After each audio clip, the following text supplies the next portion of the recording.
നാട്ടിക ചെമ്പിപ്പറമ്പിൽ ശ്രീ ഭഗവതി ക്ഷേത്രത്തിൽ പ്രതിഷ്ഠാ ദിനം ആഘോഷിച്ചു. രാവിലെ മഹാഗണപതി ഹവനം, വിശേഷാൽ പൂജകൾ, കലശപൂജ, കലശാഭിഷേകം, പഞ്ചാരിമേളം, ശ്രീഭൂതബലി, ഉച്ചയ്ക്ക് പ്രസാദഊട്ട്, വൈകിട്ട് ദീപാരാധന എന്നിവ നടന്നു. ക്ഷേത്രം തന്ത്രി ടി കെ സുധൻ, മേൽശാന്തി ലാൽ എന്നിവർ മുഖ്യ കാർമ്മികരായി. ഹൈക്കോടതി ഗവൺമെന്റ് പ്ലീഡറായ അഡ്വക്കേറ്റ് രഘേഷ് ശർമ്മയ്ക്ക് കിട്ടപ്പ മെമ്മോറിയൽ അവാർഡ് നൽകി.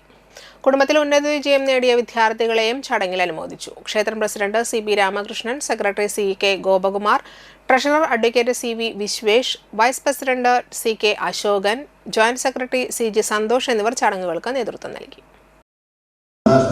പ്രശ്നം നടത്തിയപ്പോ അവര് തന്നെ നമ്മള് വിചാരിച്ച ഒരു കാര്യം തന്നെയാണ് അവര് പറഞ്ഞത്. നിങ്ങള് ആളുടെ ഒരു ഓർമ്മയ്ക്കായിട്ട് എല്ലാ കൊല്ലത്തിലൊരിക്കൽ അദ്ദേഹത്തിന്റെ ഓർമ്മയ്ക്കായിട്ട് നിങ്ങൾ എന്തെങ്കിലും ചെയ്യണം. അത് അദ്ദേഹത്തിന്റെ ആത്മാവിന് നിത്യശാന്തി ലഭിക്കുന്നതിന് വളരെ ഉപകാരപ്രദമാണ് എന്നുള്ളൊരു സന്ദേശം ഉൾക്കൊണ്ടുകൊണ്ടാണ് നമ്മൾ ഇങ്ങനെ ഒരു അവാർഡ് ഏർപ്പെടുത്തിയിട്ടുള്ളത്.